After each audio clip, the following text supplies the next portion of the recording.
Good afternoon, Durham. Welcome to another episode of Durham Unplugged, a chance to get to know your politicians in a much more relaxed and not so uptight fashion. My name is Sterling Lee. I'm your host. And today with me, after much laborsome tasks, we have Rick Kerr from Oshawa. Rick, how are you doing today? Well, I'm doing better now that we finally figured out how to hook this up. Yeah, Rick and I had a bit of troubleshooting with our technology, but it's great. He's got it on the phone, and we're perfectly good. Now, Rick, you have what I'm going to describe as the honor of sitting one seat away from me at Regional Council. I have the honor of sitting 2 seats away from you. We got Chris Leahy in between. I know he's in the way as per usual. And then at Economic and Development, where we sit in the same committee and we sit next to each other. Yep. So, absolutely. how has that been, basking in my presence? Is it overwhelming to you? Do you get flummoxed? I mean, Can you look at how red my face is? I'm so excited to be talking to you on this show today. On this show, right? No, totally. No, I kid. No, it's been a lot of fun. So Rick, why don't you? I know of you through council, but I don't actually know you. Why don't you tell us how you got started in politics? Well, I'm just going to shut the shutters in my office. Sure. So it might give me a little bit better. Well, that's a little better. How did I get started? Well, it's kind of a funny story. I retired from Durham College, and I really wasn't thinking of doing much. And I looked in the paper, and I saw that they were having these municipal elections in 2014. And just as I was looking at that, my wife said, "Okay, now that you're retired, I'm going to enroll you in executive cooking classes, and you can take over all the cooking." And I thought, well, wait, what else can I do? Oh, I know. Is there a plan B? Is there something else? So, if anyone asks, your path to politics was as a result of you not wanting to cook for the house. Well, I wouldn't say how much of that it was. Fair enough. It was a part of it. Yeah, no. What I did was I saw the notice, and so I thought, well, this looks kind of interesting. I'd helped a friend of mine out with a provincial campaign, and it looked kind of interesting. But I thought there's no way I want to go to Queen's Park or go to Ottawa. Right. But I could help directly in my community at the municipal level. So I interviewed 3 sitting politicians. Mm-hmm. One had been on for about 25 years. One had retired from a career and come into it, which is what I might be doing. Right. And one had been a student I knew at Durham College and come in that way. And I wanted to get their perspective of what was involved. And they graciously gave me a lot of time to chat with them. And when I was done, I thought, wow, this really connects a lot of things that I've done in life, and I can apply to this. And I've been servicing students for 30 years as a professor. This to me was like servicing a wider base, but basically doing the same kind of thing. Right. So I decided it was a good fit. Right. Plus, I was certified in dispute resolution. And at the time, Oshawa Council was a little dysfunctional. So I thought maybe perfect. You're just the guy to fix it. Now, what did you teach at Durham College? Wow, I actually taught over my career 28 different subject areas. Oh, fair enough. What were the last 3 or 4, or 2 or 3? Well, I really enjoyed teaching ethics, and that was primarily in the Police Foundations program. But I also taught contemporary social issues. And when I got to be the coordinator of general education at the college, it was brand new. Don Levisa, the president, asked me to set it up. Right. And long story short, it enabled me to develop and teach some courses that I couldn't teach in the Police Foundation's School of Justice. Right. So because I had almost a 40-year career as a performance artist, I developed and taught a course in appreciating artistic performance. And I'd always had this fascination with different types of religion and no religion. So I developed a course in world religions. So those are kind of like the last sort of batch of courses I taught. Now, you allude to having a 40-year performance career, and I've seen it on your Facebook of you in different costumes and whatnot. Were you actually a performing actor? Was that your career for a bit, or? What do you mean by 40 years performance? Combination of things. Actor, director, set designer. Had a hand whenever I directed a play. I always designed the set and had a hand in costuming and lighting and music, Right. developing music for a show. So I did that, but I also toured for 15 years with a British music hall troupe called the Entertainers, and it was a lot of comedy and sing along stuff, and we entertained a lot of people in that Well, I hope time. so. So It's in the name, the entertainers. If you weren't entertaining, I would want a refund immediately, to be honest. that's and one of the gratifying things was every year at Fiesta Week in Oshawa for about 10 years, we put our time and talent together with the organizers of the Dewdrop Inn, which raised money for Denise House, which is Great. a shelter for Yep. abused women and children. And we were really proud to help raise over $110,000 for Denise House over those 10 years. So that's just one of those things that sort of give you that warm, fuzzy feeling, you No, know? of course, no. It's you need that kind of stuff, right? But I'm fascinated by this just because I I didn't come from a performance background, but I mean this should be no surprise. I'm a bit of a performance. I like the spotlight, Rick, in case you haven't noticed. But so No. I know shocking, right? Shocking. But I actually I did the Second City conservatory program. So Cool. I did a ton of improv, and so I've always loved it. So this part of your life fascinates me more than anything else. What is your favorite play to perform or direct? Oh, wow. I've had so many. I imagine. They're kind of like children, like you can't pick a favorite. I've had some, like I did everything from musicals to thrillers to farce, comedy, um, murder mystery, traveling murder mystery performances. So it's really hard to pick one. I mean, I seem to have an affinity of playing bad guys. Really? Yeah, I don't know. Like, Again, having known you, I would find that shocking because you're such a nice guy. well, that's why you get a chance to be something you're not. But True.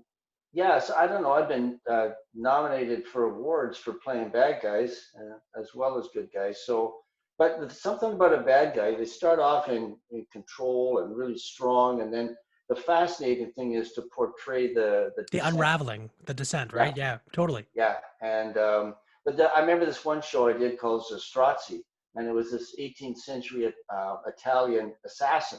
Oh, Fascinating play. Long story short, he was one of those characters that at the start of the play you absolutely detested for what he did, but as the play went on, you realize maybe the guy had a point. And the right. guy who was seemingly the hero, as the play went on, you realize he was a despicable person. And so anyway, the funny thing was, I came out after the show when I in this theater, and there were audience members waiting. And there were these one woman I knew and three of her friends, sort of middle-aged ladies. And all the time I was talking to my friend, this one woman was like, and I finally turned and looked at her, and she said, "And you need help?" And I said, "I beg your pardon." Right. She said, "You know what I mean? You need help." And I said, "No, madam, I'm just a very good actor." Oh, she wasn't buying it. So I guess, But that's the greatest. That's the best compliment you can get. You were so yeah, you convinced her so much that she thought that's who you were, right? that's it. And she just couldn't separate the actor from the character. And, there was sword fighting in that show, and I'm a trained sword fighter. So to me, that was like, it's kind of the antithesis of Errol Flynn, up Right. on the stage.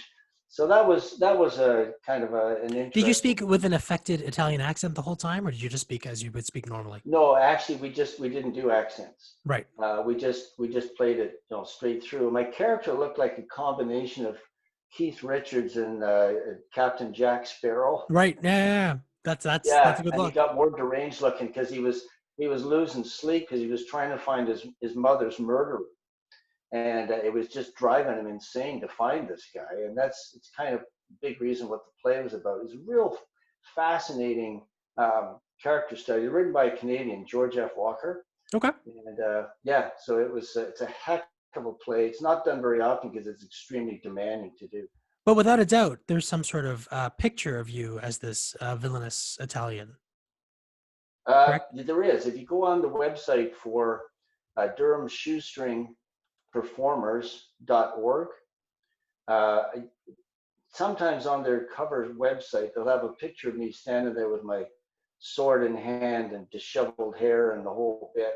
Yeah, we're gonna And we're gonna link to that, folks, because I only this is the Rick Kerr I see, 2-3 times a month. I don't see Keith Richards Rick Kerr, so I'm riveted to find out what that looks like, to be honest. Now, yeah. did you do on top of the stage? Did you do movies, television as well, or Well, I had my own cable TV show, a half-hour variety interview show for 3 years. how am I only finding out about this now? You don't Well, talk you know, about yourself enough, Rick. You don't talk about yourself enough. well, when you're sitting in the council chamber, you got the chair looking at you, and you Yeah, that's never true. We like a lot can't of we can't have side our private talkers. conversations. Yeah. So, but I'm happy to be talking now, so this is good. But so tell me about this television show you had for 3 years. Well, it was half hour, and I was the host, and I wrote it and directed it and produced it, and got all the guests on because it's cable TV. This Right. is the old days, right? This is going back a few years, and so I got all my guests lined up, and I interviewed them all, and they always started a show off with a song and a joke, Okay. and yeah, and then I'd usually have two guest spots, and I had everybody from the county town singers to a magician. I mean, that was, and to a mentalist, Terry Stokes. And the guy did a trick right on the show. It was live TV, like they recorded it, but there weren't any takes. No, of course. He did this fascinating mind trick. I still don't know how he did it. So that was pretty cool. And Yeah, these I'm were s- I'm stories. someone who, I'm a grown man. I'm 38, turning 39. I will always love magic. Like I don't Yeah. every single time. Close up magic, mentalist, like I'm a rube, if you will, because I Yeah. I am never not impressed or fascinated by magic. Like I can't get enough. Well, I remember in the Oshawa Little Theater, a guy that came up through the youth group was Ron Stefanik. And he got better and better and better with his magic, and he went on tour afterward. He was a terrific musician, and there's Richard Forget in Uh Oshawa who's world that's famous. who we I think recently saw. Seen a Durham magician recently, and that name rang a bell. So Yeah, yeah. and then at Class Act Dinner Theater, it was Glenn Ottaway, as well as being a stand-up comedian, that was a terrific magician as well. Right. And he had some great tricks. So just a tip of the hat to Glenn Ottaway. He was fascinating watching him work. Now you mentioned musicals as well. Yeah. Do you like to sing a ditty from time to time? Time to time, I don't sing as much as I used to. The last big musical I was in was Mamma Mia. Oh, it's great. Yeah, Were you one of the husbands? I was. I played the Englishman. And what's cool, because I play a guitar, I convinced the director to do Thank You for the Music, to start off with me playing live with the guitar on stage. And then the music director kind of layered in as the song went along. And then I could put the guitar aside and sing the song with Sophie. So that was kind of a nice moment to actually have the live guitar on stage. And you play guitar. You're a jack of all trades. The master of some. That's awesome. Now, what is your favorite ABBA song? I can't say I'm a huge fan of ABBA. Like I Neither am haven't I, to be listened to honest, one, but can we but agree the having winner done takes it that all? musical, But the winner takes it um, all is the greatest song by ABBA in yeah, my mind. yeah, that's a good one. From that musical, there's so many great songs. It's true. It's hard to put a finger on one. I think the two that I sang in the show, I'm a little partial to, but uh, just some of the big production numbers are terrific. Now, is there a video recording of you singing in a musical that one can find online? I'm not sure whether there's any video from Mamma Mia. Right. There probably isn't from the others because you can't videotape a live performance. It's Correct. part of the performance contract, so that wouldn't be out there. Um, but yeah, musicals are a lot of fun. It was a great big cast, Yeah. South Pacific or Fiddler on the Roof. That's when my wife and I sort of uh, really got together. A little before that, but we were in it with another couple. We've been friends ever since, and that's quite a few years ago. Oh, that's sweet. Is that how you met your wife? Was through the theater? Yeah, yeah, we're both. I started my career with the Whitby Courthouse Theater, Okay. and I'd never set foot on stage in my life. And I was telling jokes at a happy hour one Friday night, and the guy said to me, "I'm producing this play next year. Maybe you should come out and audition, get your feet wet." I said, "Oh, I don't know. I like watching movies." Anyway, the short story was, I walked out in the middle of a wicked snowstorm.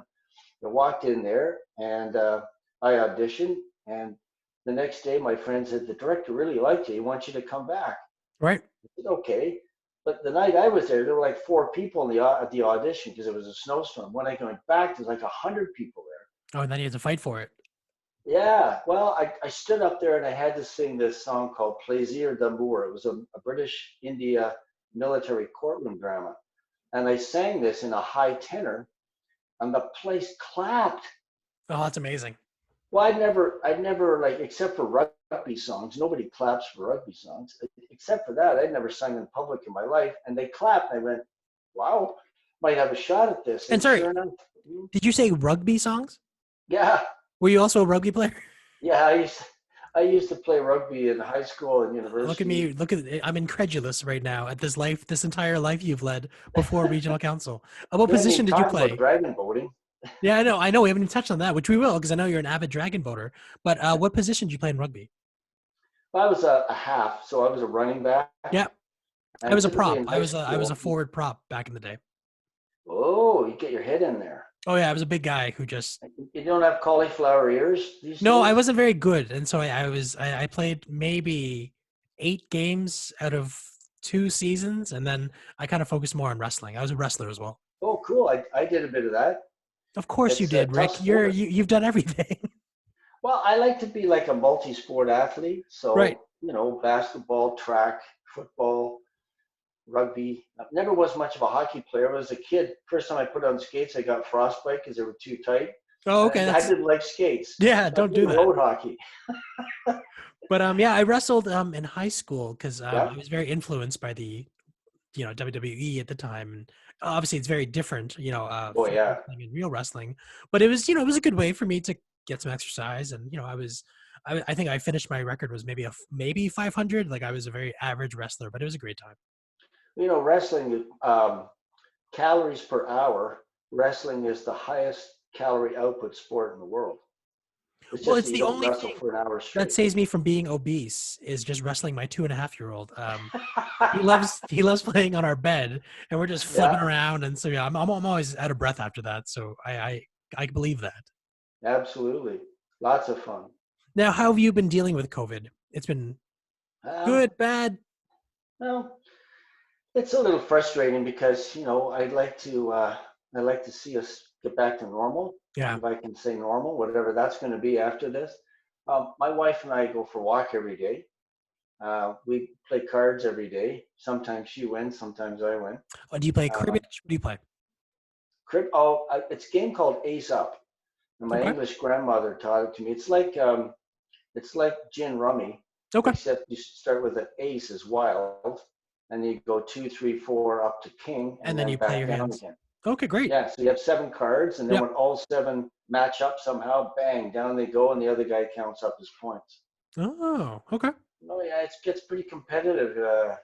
Some days she kicks my butt, and other days I come out on top. So Right. we enjoy it. Good, good. And movies and books. I've just started reading more. With the only script of books I used to read were scripts, Scripts, right? right. So many years, and you get so involved that probably 10 weeks of intensive work with one book, one script. And while I'm doing that, I really didn't want to read books because I was trying to learn 800 lines Yeah. and all that stuff, right? But now I've been reading some decent books, and it's What are kind you of reading? nice What to can you get back. suggest? Ken Follett.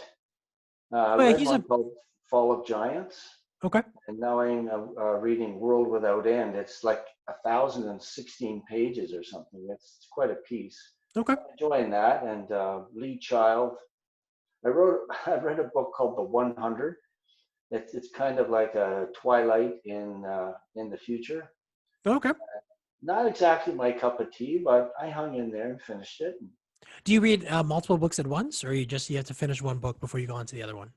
No, I think it's my theater background. I get so involved in a script, I tend to live it. Yeah, me too. I have to completely finish whatever story I'm in before I can Yep. even pick up something else. I was Yeah, in I was and an I English major in university, and I had the same. I wouldn't say aversion, but like you read so much, to get a good grade that to read casually I had to learn how to do that again because I read in a sense to get a good grade, not because and I enjoyed books, but university I would almost say took my love of casually reading away from me because it was such a stressful experience. But now I'm able to just wind down again, and I'm actually reading. You can see behind me is my enormous comic Oh, book collection.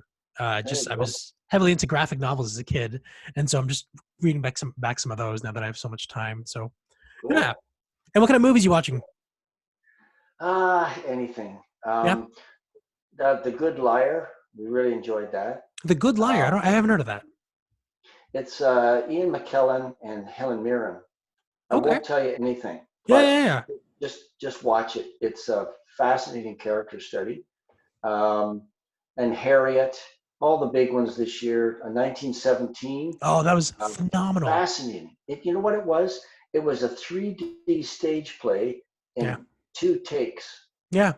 It, why the guy No, didn't win for best director, I don't know. my wife and I, so we try and watch all the Oscar movies because probably like you, I just love movies, like capital L, love movies, and for some reason we were hesitant to watch 1917 because I think by the time the Oscars were finished and everyone was raving about this movie, that we were just like, it's probably just overrated. So I think it was like within the first week of the self isolation, we are like, okay, let's put on 1917 and just see what it's like, and we were riveted. Like Yeah. it was unlike anything we had expected or experienced before, and it was such like it. I think it was one of the best movies. I'm not sure if it was my favorite movie last year, but to your point, it should have won the Oscar last year. So, how long did it take you to consider and to realize that it was 1 take? Well, so because I know so much about movies, I had realized that they had advertised it as like a single take thing, Uh, but it wasn't the way it was described to me. It's not necessarily single take because they use the cheats, right? You'll go through a dark tunnel and then you'll cut yeah. there, right?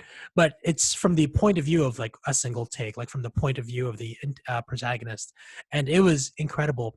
And my favorite part was, and I don't think it's a spoiler, just that last sequence when he's running through the battlefield. Oh, yeah. And so I'm reading on the internet.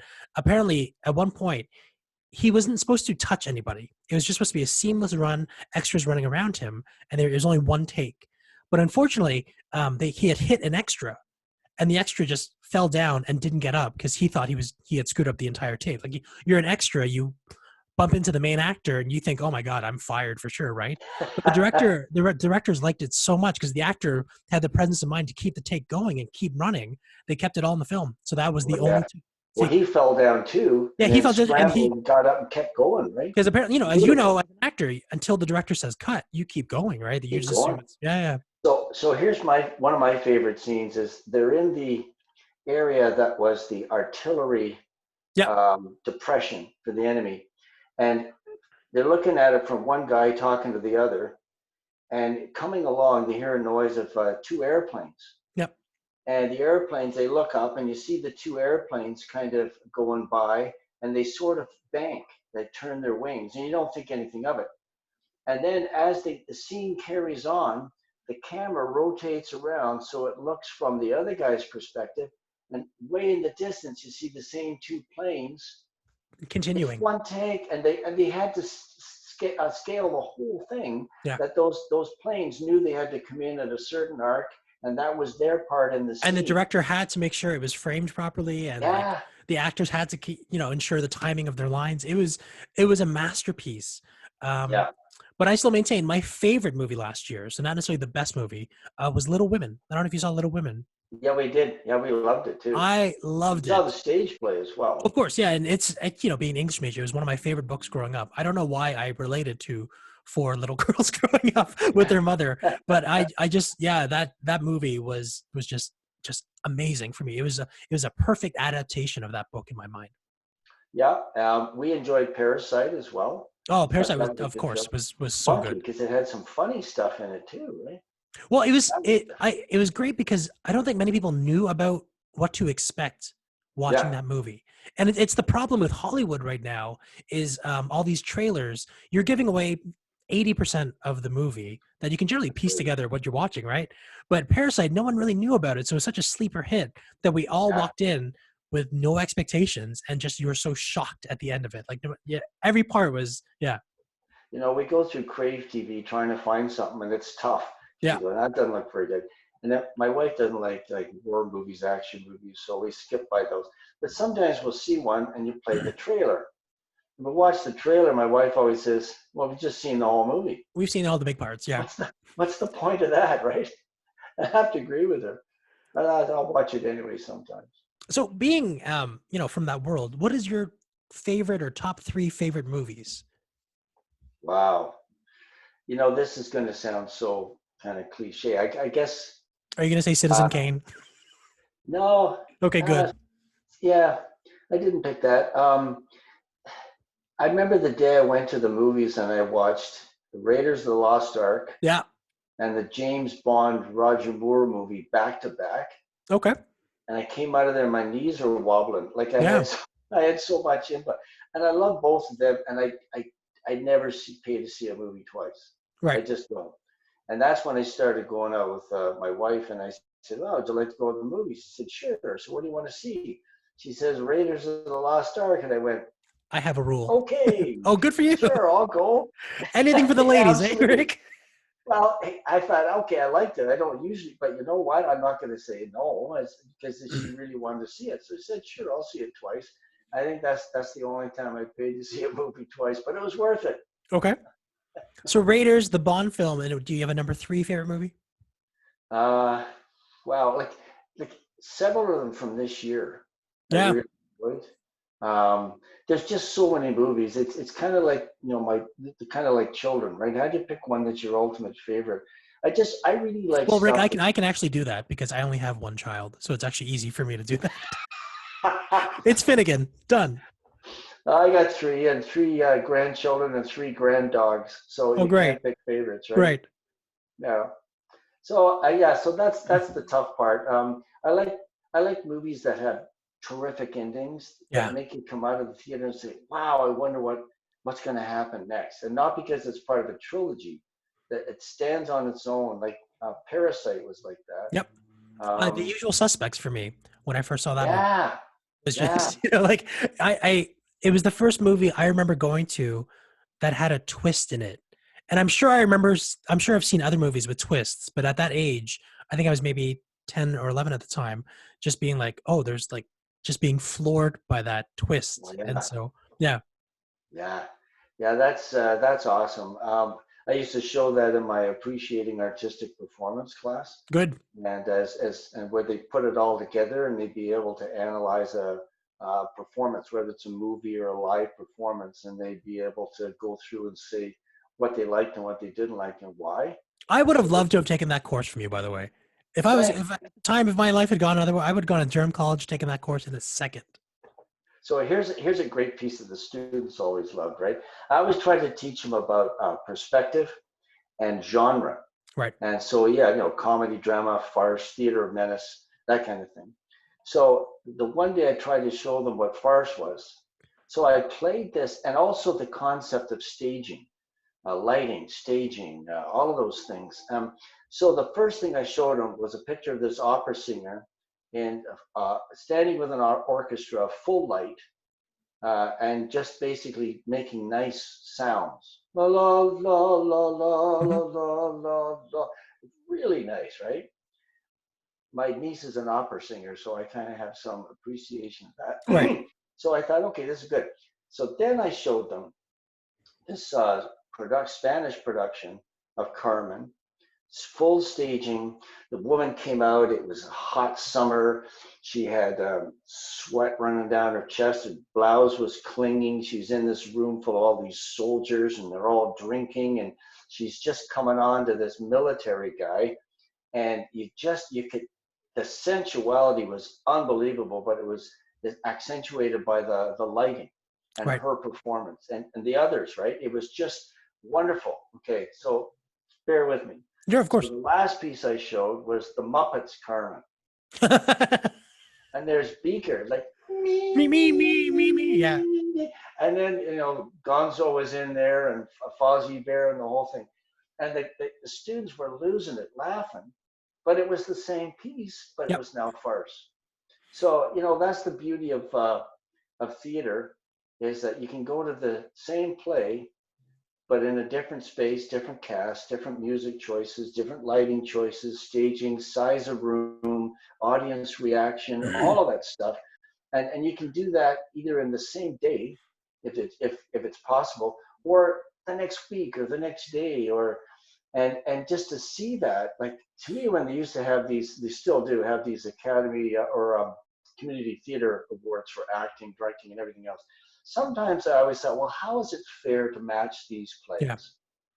And it's one person's opinion, but what would happen if they had a category where you take, say, a Canadian play, for instance, and you'd ask 5 theater companies who are willing to do the same production, and then have the adjudicator go to the 5 different productions, and now you're seeing interpretation and vocal quality and directing, all that kind of stuff. But no, they didn't do it. So No, it's true. I mean, like, even Michael Jordan had a bad game. And if you're like a scout who happened to see Michael Jordan's bad game and no other piece of work, you'd be like, well, this guy can't play basketball, right? So I mean, like, it's very unfair. Like, people have bad days, people have bad shows. I yeah, absolutely had a few. I'm sure you've had. It's the law of averages. You're not going to be perfect throughout, right? So it's like if someone goes to a bad show, that will cost you, right? Which is unfortunate. well, My give me a example of different that, example. my Different favorite, example. one of my Oh, favorite go ahead, movies sir. and plays is Glengarry Glen Ross. Oh Just yeah, phenomenal. And tough so show. it was playing at the Lower Ossington Theater when my wife and I, fiance at the time, were like, oh, let's go. She was like, let's check it out. I know it's your favorite. So I saw it, and yikes, Rick, it was a rough show compared to what I was used to. And you're Yep. absolutely right. It's the lighting, it's the actors, it's the same story. I know it beat by beat, but if you don't do it well, and especially if you love something so much, then all the faults are magnified, unfortunately. Oh And yeah. yeah, it was not a great experience. Like, no So I no had fault of the actors. I'm they put the work in, and I appreciate that, but just it wasn't my cup of tea. so I had a similar experience, but it was the old see it here, see it there experience. And I went to see a production of The Dining Room at this one theater, and the director had the actors, when they played children, to do these really goofy kind of things that just kids don't act that way, right? And I almost walked out at intermission, and I've never done that Right. before or since. And I said, no, I'll hang in there. And in my view, I just didn't think they caught it, and didn't think they did it justice. So a friend of mine was directing the same play the next year at Oshawa Little Theater. And I thought, oh, do I really want to see this? And I, no, Yeah. different theater. I know the director. Support. She's good. She's my friend, but she's also very good. So I went to see it. What a difference. Right. It just restored my faith in interpretation and talent, and pulling actors, to get the actors to pull things out of themselves, make it real. So it just goes to show you, you can't diss something. Try it. It's different with a movie, right? Unless somebody 20 years later remakes it, Right. you're going to get the same thing every time, right? That's why my mom gave me this T-shirt once. It says, "Theater is art. Uh, movies are um, no, theater is life. Movies are art, and television is furniture." And I said that once, and this person who was in television got really insulted. And I Of said, no, no, no, course. no, no. I said, look, look, television's everyday stuff. It's Right. not an insult, but it typically tends to be everyday themes, everyday stuff. Now, there's stuff that's come along since, like 24 and Oh, other I was gonna say shows. it's now the golden age of television. Like, you could Oh, easily watch 5 of the best shows you've ever seen within the past decade alone, right? Like yeah, Sopranos, Wire, Billy. It keeps going on and on. Breaking Bad, Mad Men. It's the gold. Like I keep saying, it's the best time to be someone who likes television. And they've brought over all those A-list actors from Hollywood. They all want to yeah, do television now, right? They all want to try it. great exposure. Yeah, exactly. Yeah, absolutely. So to get back to the other point about missing something, like watching Michael Jordan's Yeah. first game. So there's this famous British farce called Move Over, Mrs. Markham. And it's about these two guys that have a publishing company in England, and they publish children's books, and they're digging away at each other and about, who did this and who did this better. And the one guy turns to the other and he says, all right, but who is the one who let the naughty books slip through his fingers? Well, unless you're English, you don't know what the naughty books are, but they're these little books, and they're very simple. And you looked at it and I thought, this is nothing. But they just sold like gangbusters. Like Right. the little kids loved them, right? It was just amazing. And there's something I've seen lately. Oh, yeah, it was Little Women. Remember the scene in Little Women where she took her book in and the publisher didn't like it? Yeah, yeah, And yeah. then he left it on the table and his two daughters came in and said, when's the next And book coming yeah, out? exactly. They loved it. Right. And he realized he was onto something. That's And hilarious. Well, Rick, we're actually out of time. I'm so sorry. Like, I was hoping to talk about everything else. We went down a very deep. That's the show. I mean, ultimately, it's loosey goosey, and we end up just talking about everyday life. And again, I guess I knew shades of the acting, the performing, the directing, but it's fantastic to get a better picture. And now I know as soon as I come into regional council chambers, whenever that may be, we're going to talk movies every single time, Rick. well, that's okay. I'm Rick okay D, with we're going that. to talk about our favorite. We're going to compare and contrast. We're going to have a whole thing. And again, I'll bring you back and you can tell us all about dragon boating because unfortunately we didn't get a chance to talk about dragon boats. And it's something we definitely, because I know you're an avid dragon boater. Yep. And unfortunately, I'm sure COVID has affected the season, right? Well, we were supposed to represent Canada at the World I know. Championships. And you're And so looking forward to it it's too. canceled. So, I'm sorry. yeah, well, we just keep training anyway. And the Canadians might still come off at the end of August, but that's doubtful. So we'll just see. We'll just keep training and hopefully things will come around. Yeah. But that's life. Is there a small business restaurant or a nonprofit charity you want to give a plug to? I do. In my ward in Oshawa, we have the preponderance of unsheltered and citizens that perilously housed. Hmm. And there are a lot of good organizations. The one in particular, I might say, is the Backdoor Mission, Hmm. because they have the ability to accept donations. Great. But so does the Life Network, so does Feed the Need Durham, Salvation Army. There's so many worthy organizations. So maybe rather than pick one, I would Nope. just I wrote them all encourage down. people to donate. Yep. I wrote those down. And what about maybe a restaurant? Have you been doing takeout Tuesdays? Ha! We actually went to Wildfire and did for Mother's Day, and I did a takeout steak dinner for my wife. Right. Yeah, I'm not the executive chef, remember? I remember you went to you sold out and went to politics instead. She's just too good a cook. Of But course. no, so I did that. So takeout from Wildfire, which was really good It's a good actually. steak. Yeah, How do you take your steak? Are you a medium rare, rare? medium rare, Good man. occasionally rare, but medium rare, kind of nice combination of flavor and texture, without thinking that it's going to moo when you stick your fork into it. Well, I was gonna say if you had said well done, I'd be ending this podcast now and we would never speak again. Like that is a I cardinal think that's sin. from the dirty 30s, when they were worried about getting sick from, Sure. so they cooked everything really well. But Yeah, my nowadays, wife we. my wife likes a medium rare. I'm very much a rare, and sometimes to the point where it's just like, take the live cow, put a lighter underneath for maybe 30 seconds, and I'll just eat that too. Like I just like rare meat. So, thanks so much. And Rick, where can people find you on social media? Oh, yeah. Uh, just Rick Kerr on Okay, Facebook. on Facebook. I don't do Twitter and all that stuff. So just Rick Kerr. There's also Rick Kerr Business, but that's my counselor site. Just Sure. go to Rick Kerr, and that's my everyday kind of site. And I post public service announcements, but Yep. also a lot of funny stuff and contemplative stuff too. So that they can do that. And I would just like to say that you're an excellent interviewer, Thank very you. free flowing, very easy to talk to. And if you ever want to do another one of these sometime, I'm sure we'll still have lots to talk about. Again, we haven't touched on dragon boating. We haven't talked about your first date with your wife. I'm always fascinated what the first date was, your first dance. Save it all, but we'll definitely have you back, Rick. Thank you so much. Okay. For those of you watching at home, you can find me at Your Voice for Ajax, the number 4 for the word 4.